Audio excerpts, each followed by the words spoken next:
ആഹാ, കല്യാണത്തിന് ഡ്രസ് എടുക്കാൻ പോവാ ഇതാണ് ഒരുക്കുമെങ്കിൽ കല്യാണത്തിന് എന്തായിരിക്കും? കൂട്ടുകാരിയൊക്കെ മാത്രം കല്യാണക്കുറി കൊടുത്ത ചിഞ്ഞ് പോന്നാ പോരാ കേട്ടോ. കുജേച്ച, ചുങ്കത്തറക്കാരുടെ കടയിലെ കുറി മാത്രം കൊടുത്താ പോരാ, പ്രത്യേകം എല്ലാരെയും ക്ഷണിക്കുകയും വേണം. ശരിക്കും വീട്ടിൽ ചെന്നാ ക്ഷണിക്കേണ്ടത്. തോമാച്ചനും മത്തായിക്കുട്ടിയും അവിടുത്തെ ജോലിക്കാരായിരുന്നില്ലേ? മുതലാളി മരിച്ചു പോയെങ്കിലും നമുക്കത് മറക്കാൻ പറ്റത്തില്ല.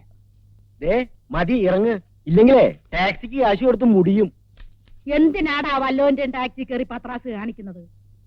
നമ്മളെ അറിയാത്തതാണോ മത്തായിക്കുട്ടി? ബസ്സിൽ പോയാ മതി. അമ്മച്ചി, ഈ പെമ്പിള്ളേരും കാരിക്കറ്റി അവിടെ ചെന്ന് ഇറങ്ങുന്നത് ഒരു വെയിറ്റാ. ഇറങ്ങാൻ നോക്ക്, വാ. പോയിട്ട് വരും മക്കളെ. ഞാൻ ബാങ്ക് വരെ പോയിട്ട് വരാം.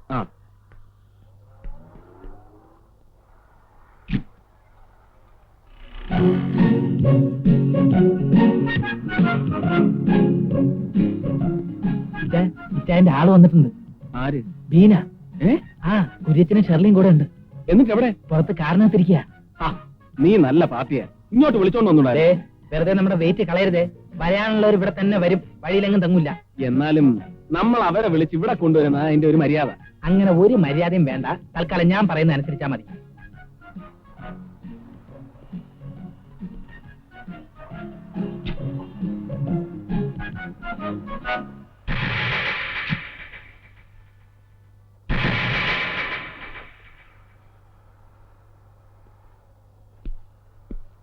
തങ്കച്ചന്റെ ഈ പ്രപ്പോസൽ അവിടെ എങ്ങനെ വന്നു? എന്താ ചിരിക്കുന്നത്? അതെ, ആ കഥ ഞാൻ പറഞ്ഞ നിങ്ങൾക്കത് ആഴ്ചപ്പതിപ്പിൽ നീണ്ട കഥയായി പ്രസിദ്ധീകരിക്കാൻ കൊടുക്കാം. വേറെ സ്ഥലത്ത് പെണ്ണ് കാണാൻ വന്നിട്ട് വീട് മാറി കയറിയതാ. ഈ തങ്കച്ച ആളെങ്ങനെയാ? അയ്യോ, വളരെ നല്ല സ്വഭാവക്കാരനാ. അല്ല, കല്യാണത്തിന് സിംഗപ്പൂരിൽ നിന്ന് ഡേവിഡ് വരില്ലേ? ഡേവിഡ് അവിടെ ഭയങ്കര ബിസിയല്ലേ. മിക്കവാറും അവൻ കല്യാണത്തിന്റെ അന്നെത്താനേ സാധ്യതയുള്ളൂ. നിങ്ങളെല്ലാവരും തലേന്ന് തന്നെ വീട്ടിലെത്തിയേക്കണം. ഓൾസിനോടും ചാക്കോച്ചനോടും അമ്മച്ചിയോടും പ്രത്യേകം പറയണം. പറയാം. വാ മക്കളെ, പോകാം. നിന്റെ വാക്ക് കേട്ട് അവരെ ഇങ്ങോട്ട് ക്ഷണിക്കാതിരുന്ന എന്നെ വേണം തല്ലാൻ. കല്യാണ ഡ്രസ് അവര് ചുങ്കത്രയിൽ നിന്ന് എടുക്കുകയാണെങ്കിൽ പിന്നെ നമ്മൾ ജീവിച്ചിരുന്നിട്ട് കാര്യമില്ല. അല്ലേ ചായ? നമ്മുടെ പയ്യന്മാരാരെങ്കിലും പറഞ്ഞിട്ട് അവരെ ഇങ്ങോട്ട് വിളിപ്പിച്ചാലോ? മിണ്ടിപ്പോരുത്. ഇനി ഒരു ഒറ്റ കാര്യത്തിന് നിന്റെ അഭിപ്രായം ചോദിക്കുന്ന പ്രശ്നമില്ല. അത് ഇച്ചായൻ ചോദിച്ചില്ലെങ്കിലും പറഞ്ഞു തരേണ്ട എന്റെ ചുമതലയല്ലേ? റോയ്ച്ച, നീ എന്റെ പണി നോക്ക്. വരുന്നുണ്ട്.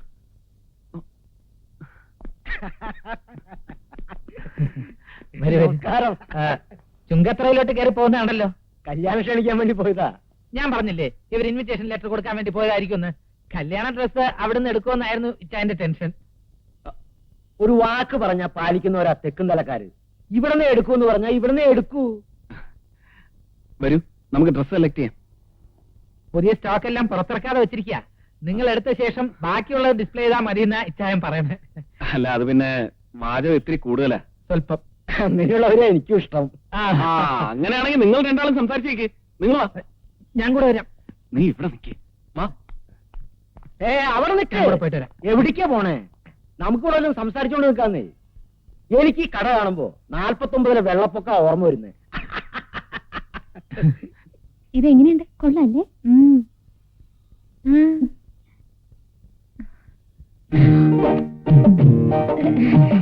ഞാനിപ്പോ വരാം. ശൈലിപ്പോ വരാം.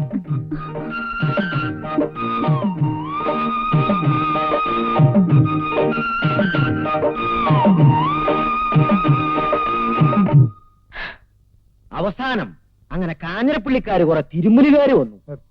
കുടിക്കാൻ എന്തെങ്കിലും പറയട്ടെ? ഇപ്പൊ ഒന്നും വേണ്ട. എന്താ പറഞ്ഞേ? കുടിക്കാൻ എന്തെങ്കിലും പറയട്ടെ? അല്ല, ഞാനെന്താ പറഞ്ഞേ? കാഞ്ഞിരപ്പള്ളിക്കാര് കുറെ തിരുമുലുകാര് അവിടെ വന്ന് കയറി. ഞാനവരെ ഒതുക്കി. രാത്രിക്ക് രാത്രി. ഇനി കുറച്ചു നേരം ചേട്ടൻ ഇവിടെ തനിച്ച് സംസാരിച്ചോണ്ടിരിക്കുക. ഞാനിപ്പം വരാം.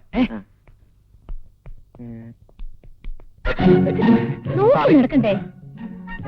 ഷെർലി ഒന്നും എടുക്കുന്നില്ലേ? ചേച്ചി സെലക്ട് ചെയ്തിട്ട് ഞാൻ എടുക്കാം. ചേച്ചി ഒരു ഗ്രാൻഡ് സെലക്ഷൻ നടത്തിയിരിക്കല്ലേ? മനസ്സിലായില്ല. ഇച്ചായനെ സെലക്ട് ചെയ്ത കാര്യമാ പറഞ്ഞു. തമാശ പറഞ്ഞാണോ? പകുതി തമാശയായിട്ടും പകുതി സീരിയസ് ആയിട്ടാ പറഞ്ഞു. എന്റെ അടുത്ത് വലിയ തമാശ വേണ്ട, സീരിയസ് മാത്രം മതി. അതാ എനിക്കിഷ്ടം. പിന്നെ കൂട്ടുകാരിയുടെ കട്ട് പീസ് മോഷണത്തിന്റെ കാര്യവും പറഞ്ഞ് ഇനി എന്നെ ബ്ലാക്ക്മെയിൽ ചെയ്യാൻ വരരുത്. അത് വളരെ ചീപ്പാണ്.